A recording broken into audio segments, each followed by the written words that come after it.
아이에게 가르치라. 그리하면 늙어도 그것을 떠나지 아니하리라. 아멘. 예.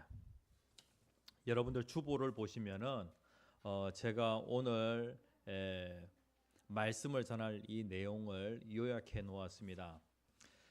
주일 오후 예배 시간은 부모 멘토링이라는 주제를 가지고 같이 말씀을 나눕니다.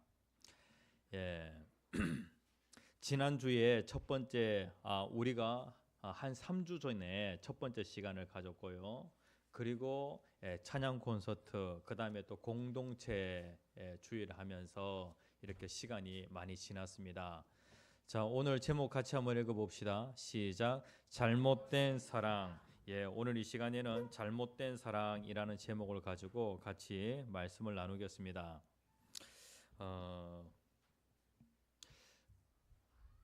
어떤 한 자매가 목사님에게 하나님은 어떤 분이신가요? 라고 그렇게 질문을 던졌습니다.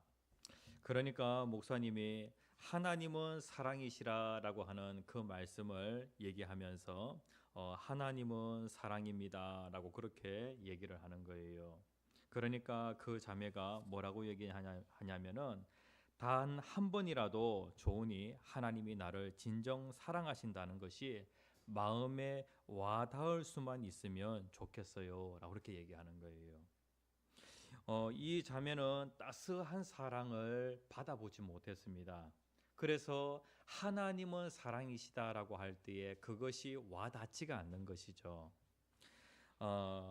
우리가 자녀를 사랑한다 하지만은 자녀에게 나는 분명히 사랑으로 다가갔는데 그러나 그것이 건강한 사랑이 아니라 불경건한 그러한 사랑이라서 잘못된 사랑으로 자녀를 사랑하는 경우가 상당히 많다는 것이죠. 첫 번째, 같이 한번 읽어봅시다. 시작. 잘못된 사랑이란, 사랑에는 두 종류가 있는데요. 건강한 사랑이 있고 불경건한 그러한 사랑이 있어요. 하나님께서 하나님을 대신하여 하나님을 대신하는 사람이 누구냐면은 바로 부모입니다. 부모는 하나님의 사랑으로 자녀를 사랑해 주어야 하는 것이죠. 하나님의 사랑은 어떠한 사랑이냐면 아주 질 높은 사랑입니다. 우리가 하나님의 사랑을 받았습니다. 우리가 우리 자녀들을 사랑할 때 아주 질 높은 사랑으로 사랑해 주어야 한다는 거예요. 충분한 사랑을 받은 자녀는요, 자신을 사랑할 줄 알고 그 다음에 또 다른 사람을 사랑할 줄을 압니다. 자녀가 부모의 사랑을 받으려고 막 애쓰고 노력하도록 만들어서는 안 됩니다. 자녀들 보면은 항상 이렇게 눈치 보는 그런 자녀들 있잖아요. 특별히 첫째보다도 뭐 둘째나 셋째 이런 아이들이 부모님께 사랑을 받으려고 막 애쓰는 그런 모습들을 보게 되어집니다. 이것은 무엇 때문에 그러냐면은 사랑에 대한 목마름이 있어서 그렇습니다. 그러니까 자녀가 사랑에 대한 목마름이 느껴지도록 그렇게 해서는 안 된다는 거예요. 자녀에게 특별히 사랑에 있어서는 신뢰를 심어줄 수 있어야 되는데 엄마는 아빠는 어떠한 일이 있어도 너를 사랑해. 이러한 신뢰감을 가지도록 해 주어야 한다는 거예요. 대부분의 부모들은 자신들이 자녀를 사랑하고 있다고 생각을 합니다. 그러나 실제로 사랑이라는 이름으로 자녀에게 상처를 주는 경우가 상당히 많아요. 사랑에도 건강한 사랑이 있고 불경건한 그러한 사랑이 있어요. 불경건한 그러한 사랑이라고 한다면은 뭐 자녀에 대한 예착 사랑, 또 집착 사랑, 그다음에 자녀를 소유하는 사랑, 지배하는 사랑, 강요하는 사랑, 통제하는 사랑, 이러한 사랑은 진정한 의미에서의 사랑이라고 할 수가 없어요. 이러한 잘못된 사랑이라고 하면은 그 자녀의 성장을 오히려 방해하게 되어지는 것이죠. 진정한 사랑은 어떤 것이 진정한 사랑이냐면은 상대방이 성장하도록, 상대방이 발전하도록 해주는 것이 바로 사랑이에요. 진정한 사랑이에요. 다시 얘기하면은 이것을 진정한 사랑을 능력 부여 사랑이라고 그렇게 얘기해요. 자녀가 발전하도록, 예? 자녀가 성장하도록 그렇게 하는 것이 진정한 사랑이에요. 예, 여러분들은 어떻습니까? 예, 당신은 자녀를 성장시켰는가? 아니면은 성장과 발전을 저해했는가? 내 자녀 사랑 속에 불경건한 그러한 요소는 무엇일까? 예?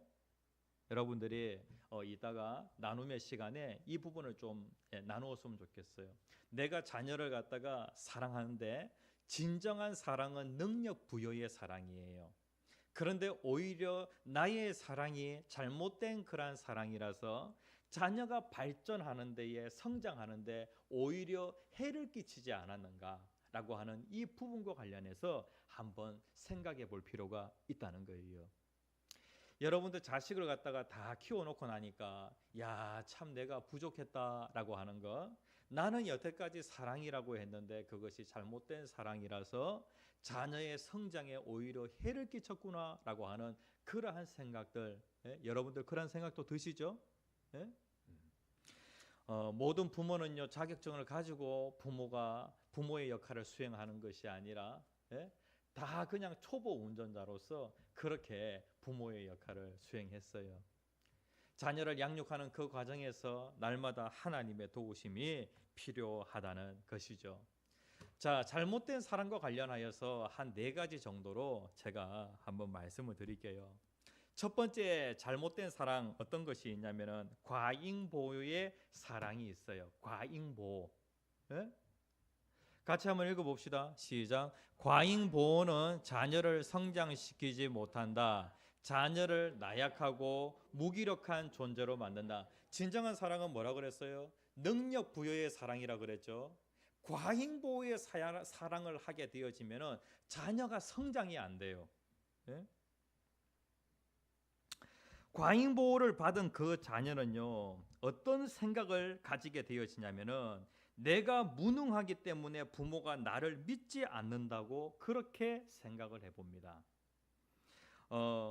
자녀를 아주 나약하고 무기력한 그러한 그 존재로 만들어 버려요. 이 과잉보호의 사랑이. 예?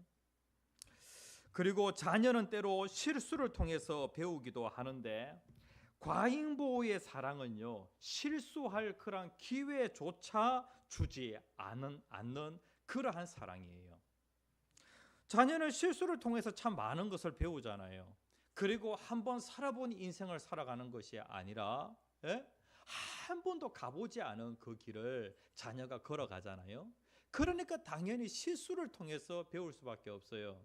그런데 과잉보호의 사랑은요, 자녀가 실수할 수 있는 그런 그 기회를 갖다가 박탈해 버리게 되어지는 것이죠. 부모가 자녀를 평생 따라다닐 수 없어요. 예? 평생 따라다니면서 어려움을 막아줄 수 없어요. 인생을 살아가다 보면은 실수도 하게 되어지고 또 실패도 하게 되어집니다. 예? 그런데 과잉보호의 사랑은 무엇이냐면은 그러한 것들을 갖다가 실수할 수 있는 그 기회조차 다 막아버린다는 거예요. 저도 제 인생을 쭉 살펴보면은 항상 처음 하는 일은 실수하게 되더라고요. 예? 그런데 실수를 통해서 참 많은 것들을 배우게 되어져요. 예? 이번 주에 그러니까 지난주에 목요일에 김창옥이라고 하는 그 분이 소망수양관에 강사로 오셨습니다.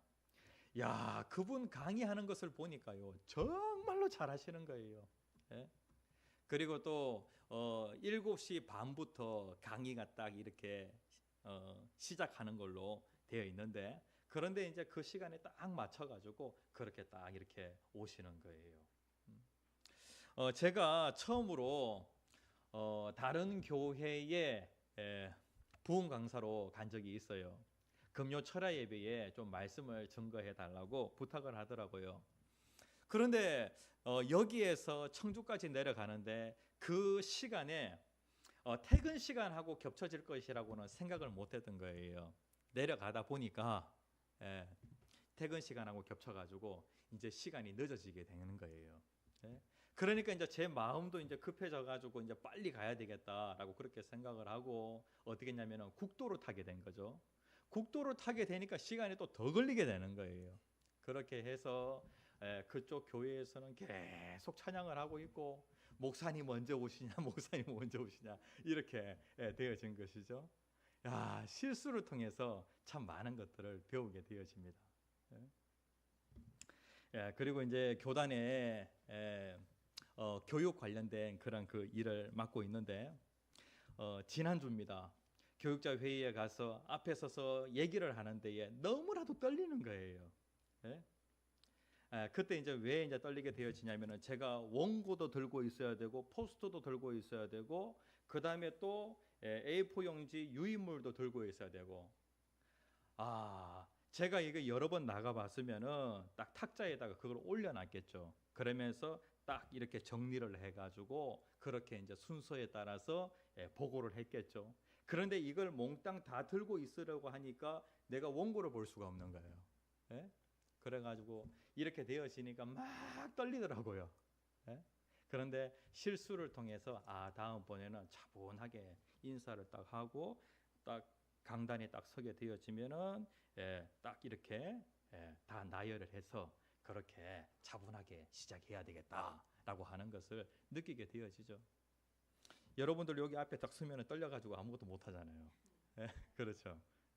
그래가지고 처음에 딱 서면은 성경책 딱 놓고 그 다음에 주보 놓고 그 다음에 원고 놓고 그 다음에 물컵 확인하고 그 다음에 이거 이제 포인트 있는 거 확인하고 이렇게 다 되어져야 이제 마음이 딱 놓여요. 선풍기 돌아가는 거 확인하고 그 다음에 저기 냉난방기 지금 돌아가는지 확인하고 조명 들어왔는지 확인하고 딱 서면은 이 모든 것들이 다 이렇게 들어와요. 그런데 뭔가 하나가 이제 딱 안 되어지잖아요. 그러면 그때부터 이제 입이 바짝바짝 마르기 시작합니다. 그런데 실수를 통해서 참 많은 것들을 배우게 되어져요. 그런데 자녀가 실수할 수 있는 그런 기회를 갖다가 완전히 박탈시키는 것이 무엇이냐면은 과잉보호 사랑이에요. 이거는 진정한 사랑이 아니에요. 잘못된 사랑입니다. 메가더 장군의 그 기도가 아주 유명한데요. 같이 한번 읽어봅시다. 시작. 원하옵나니 자녀를 평탄하고 안이한 길로 인도하기보다는 고난과 도전에 직면하여 분투 한가할 줄 알도록 인도하여 주옵소서. 그리하여 폭풍 속에서 용감히 싸울 줄 알고 패자를 관용할 줄 알도록 가르쳐 주시옵소서. 6.25 전쟁을 승리로 이끈 그 메가더 장군 있잖아요. 그 장군의 그 기도가 바로 이거예요. 그러니까 과잉보호의 사랑을 자녀에게 하게 되어지면은 자녀가 도전하려고 하지 않아요. 그리고 실수를 두려워하게 되어집니다. 그리고 고난에 직면하게 되어질 때에 그것을 이길 수 없는 그러한 자녀가 되어지는 것이죠. 첫 번째 어떤 사랑이라고요? 과잉보호의 사랑. 그것은 진정한 사랑이 아니에요. 잘못된 사랑이에요. 그 다음에 두 번째 같이 한번 읽어봅시다. 시작. 무절제한 사랑. 이 사랑은 어떤 사랑이냐면은 해달라는 대로 다 해주는 그러한 사랑을 얘기해요. 이거 진정한 사랑이 아니에요. 해달라는 대로 다 해주게 되어지면은 자녀는 반드시 잘못된 길로 가게 되어져 있어요. 그러면은 자녀에게 뭔가를 줄 때에 어떻게 추구해야 되는가? 자녀가 그것에 대하여 필요를 느끼게 되어질 때에 부모에게 뭔가 요청을 하게 되어집니다. 그때에 부모는요 자녀에게 그것을 주어야 한다는 거예요. 이렇게 주게 되어지면은 자녀는 그 물건에 대하여 소중함을 느끼게 되어집니다. 그리고 만족감도 느끼게 되어지고 그리고 감사하는 마음도 배우게 되어집니다. 그런데 부모가 딱 생각해서 이때쯤 되어지면은 옆집에 아무개는 자전거를 가지고 있는 거예요. 그러니까 우리 자녀도 자전거가 필요하겠다라고 그렇게 생각이 되어져 가지고 부모가 자녀가 요청도 안 했는데 부모가 자녀에게 자전거를 사주는 거예요. 다른 아이들이 전부 다 핸드폰을 가지고 다닙니다. 그러니까 우리 아이도 핸드폰이 필요하겠다라고 그렇게 생각하여서 부모가 핸드폰을 먼저 사주는 거예요. 그런데 이렇게 되어지면은 무절제한 사랑이 되어질 수 있다는 것이죠. 사랑에는 반드시 무엇이 필요하냐면은 절제라고 하는 것이 필요합니다. 고린도전서 13장 말씀에 보면은 사랑은 무엇인지, 사랑은 오래 참고, 사랑은 온유하며 이렇게 되어 있어요. 예? 그러니까 해달라는 대로 다 해주는 것이 사랑이 아니라 때로는 내가 정말로 해주고 싶지만은 절제하는 것, 그것 또한 사랑이라는 거예요. 자녀가 필요한 물건을 요청해도 금방 사주지 말고 때로는 조금 기다리도록 조금 시간을 두었다가 사주는 것도 아주 좋아요. 그러면은 아이는요 만족감이 더 커지게 되어집니다. 기다렸다가 그것을 얻게 되어지면은 어떻게 해요? 만족감이 더 커진다는 거예요. 그 다음에 또 기다렸다가 그것을 얻게 되어질 때 더 감사하게 되어진다는 것이죠. 우리가 하나님께 기도하면은 하나님 어떻게 하세요? 기도한 대로 하나님 즉시 응답해 주십니까? 하나님은 사랑이십니다. 사랑이신 그 하나님께서 우리를 진정으로 사랑하시기 때문에 내가 기도한 그 즉시 하나님은 응답하시는 경우도 있지만은 대부분은 어떻게 하시냐면은 기다리도록 그렇게 하세요. 그렇게 해서 하나님이 주신 것에 대하여 정말로 만족하고 감사하도록 하나님이 그렇게 하시는 것이죠. 예? 이것은 아주 질 높은 사랑입니다. 이러한 사랑을 우리가 안다고 하면은 자녀들에게 어떻게 해야 되냐면은 질 높은 사랑으로 자녀를 사랑해야 한다는 것이죠. 아멘. 그 다음에 세 번째가 무엇이냐면은요, 바로 편애입니다. 편애. 누구는 사랑하고 누구는 사랑하지 않는 것. 이것을 갖다가 뭐라고 얘기하냐면은 편애라고 그렇게 얘기를 합니다. 이 편애 또한 잘못된 사랑이라고 할 수가 있겠습니다. 내가 자녀를 편애하게 되어집니다. 예? 첫째, 둘째, 셋째 이렇게 있으면은 내가 첫째를 내가 아주 사랑해요. 예? 그러면은 사랑을 받는 자녀는 어떻게 되어지냐면은 자기밖에 모르는 이기적이고 자만한 그러한 사람이 되기 쉽습니다. 여러 자녀들이 있는데 내가 한 자녀만 사랑해요. 이렇게 되어지면은 그 사랑을 받는 편애를 받는 자녀는 아주 이기적인 그러한 사람이 될 가능성이 커요. 특별히 보면은 첫째들이 그런 경우가 상당히 많아요. 첫째들은 부모가 요청하지 않아도 그냥 알아서 부모가 다 해주고, 그리고 또 자녀들 가운데 특별히 첫째라고 편애하는 경우가 많이 있어요. 그러다 보니까 첫째들이 상당히 이기적이고 그런 경우가 많죠. 저는 첫째입니다. 저는 부모님이 나를 얼마나 사랑하시는지 잘 알고 있어요.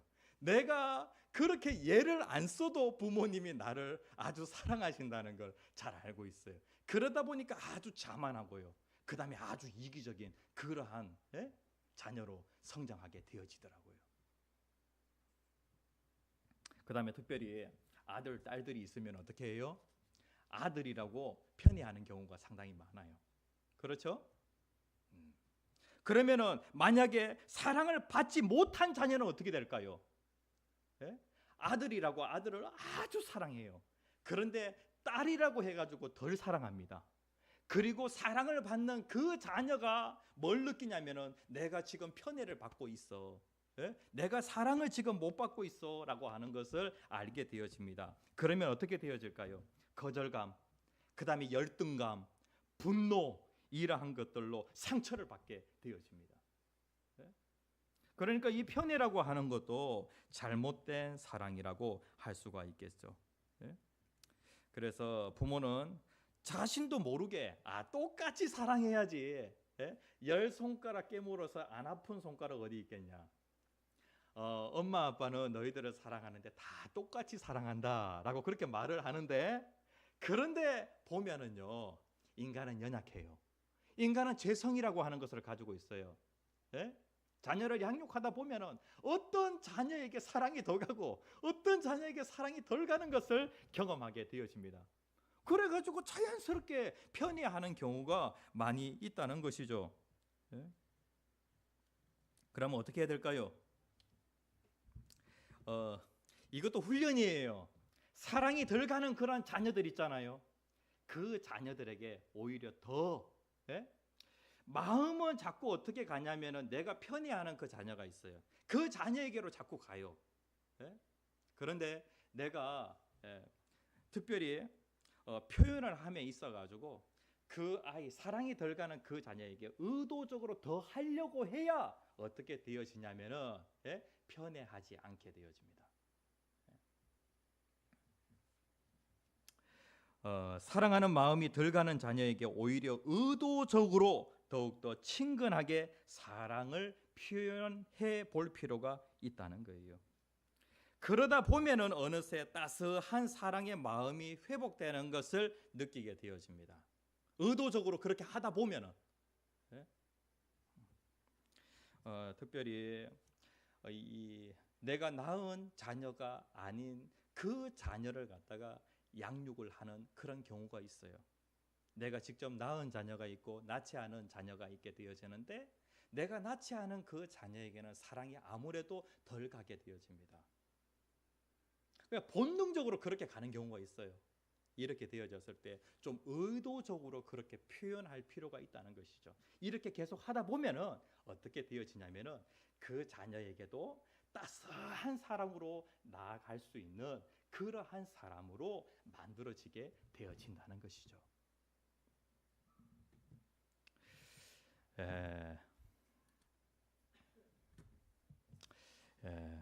여기 질문에 보면은 당신은 편애를 받아 본 적이 있습니까? 부모님에게 편애 받아 본 적 있죠? 예전에는 부모님들이 좀 편애하는 그런 그 자식들 그런 그 것들을 많이 보게 되어집니다. 그리고 편애하는 그런 자녀가 있지는 않은지 그것도 여러분들이 한번 생각을 해 보시면 좋겠어요. 그 다음에 마지막으로 이제 네 번째입니다. 완벽주의 사랑이 있는데요. 이 사랑은 어떤 사랑이야? 이 사랑 또한 마찬가지로 잘못된 사랑이에요. 자녀에게 끊임없는 요구를 하는 거예요. 자녀에 대한 그런 그 기대가 높아가지고 특별히 첫째에게 완벽주의 사랑으로 가는 경우가 상당히 많죠. 첫째다 보니까 그 첫째에게 거는 기대가 너무나도 커요. 그러면서 계속해서 뭐라고 얘기하냐면은 더욱 잘해야 된다. 최선을 다해야 한다. 조금만 더 잘하면 좋겠다. 그러니까 부모가 절대로 만족하지 않습니다. 과잉 기대를 가지고 더욱 잘해서 최고의 성과를 얻으려고 계속해서 요구하는 것. 이것이 바로 완벽주의입니다. 그래가지고 자녀가 끊임없이 요구를 하면은 부모님이 끊임없이 요구하면 어떻게 될까요? 부모님의 기대는 너무 커요. 그런데 부모님의 기대에 부응하지 못하는 자기 자신을 또 발견하게 되어집니다. 부모가 완벽주의적인 그런 사랑으로 하면 결국에 자녀는 어떻게 될까요? 자포자기하게 되어지죠. 부모님의 그 기대는 나는 절대로 만족시켜 줄 수 없는 그러한 사람이야. 나는 안 돼. 나는 항상 이 모양이야. 부모님을 기쁘게 해드리는 것은 불가능해 라고 그렇게 생각을 하게 되어진다는 거예요. 이것도 좋은 사랑은 아니죠. 잘못된 사랑이라고 할 수가 있겠습니다. 그러면 어떻게 하는 게 좋을까요? 자녀가 뭔가 작은 성취를 하게 되어집니다. 그랬을 때에 아낌없이 칭찬을 해주는 거예요. 작은 성취. 아이가 이제 뭔가 발표를 하게 되어질 때에 작은 성취라고 할 수 있겠습니다. 그런데 이제 완벽주의 사랑을 가지고 있는 부모는요, 다음에 더 잘했으면 좋겠다라고 그렇게 얘기를 합니다. 그런데 작은 성취 그것을 보고 아낌없이 칭찬을 해주는 것이죠. 또 그리고 격려를 해주는 것입니다. 자, 질문 같이 한번 읽어봅시다. 시작. 자녀는 내게 어떤 사랑을 전달받았을까요? 자녀의 마음을 헤아려 보자. 그리고 나의 자녀 사랑 속에 어떤 불경건한 요소가 있는지 점검해 보자. 그 이제 잘못된 사랑 가운데 제가 한 4가지 정도 소개를 했는데요. 그런데 한 2가지 정도가 더 있어요. 이것도 잘못된 사랑인데 또 한 가지는 무엇이냐면 권위 없는 사랑. 부모가 권위가 없어요. 그리고 자녀에게 뭔가 얘기를 하게 되어질 때에 자녀에게 안 된다고 말을 못해요. 자녀가 어릴 때부터 순종하도록, 부모에게 순종하도록 순종을 훈련시켜야 되는데 순종을 훈련시키지 않는 거예요. 이것이 바로 어떤 사랑이냐면은 권위 없는 사랑이에요. 이것도 잘못된 사랑이에요. 그 다음에 조건부 사랑이 있어요. 이게 뭐냐 하면은 뭐뭐 하면 뭐뭐 해줄게. 끊임없이 부모의 사랑은 항상 어떤 사랑이냐면은 조건적인 사랑이에요. 그런데 하나님의 사랑은 어떤 사랑이냐면은 조건적인 사랑이 아니라 무조건적인 그러한 사랑이에요. 찬양 중에 이러한 찬양이 있죠. 있는 모습 그대로, 있는 모습 그대로, 있는 모습 그대로 오시오. 하나님은 당신이 있는 모습 그대로 오시길 원하십니다. 라고 하는 그런 찬양이 있어요. 하나님은 내가 실패하였을 때에, 그 다음에 또 내가 무너졌을 때에 그때 있는 모습 그대로 나는 너 존재 자체를 사랑해. 네가 이러한 그런 그 행위를 하였다고 해서 내 사랑이 변하는 것이 아니라 내가 널 향한 그 사랑은 변함이 없어. 있는 모습 그대로 와. 그러면 내가 언제든지 안아줄게. 이것이 바로 하나님의 질 높은 사랑이에요. 그래서 우리는 하나님의 사랑을 받으면서 그 하나님의 사랑으로 자녀들을 사랑을 했으면 좋겠습니다.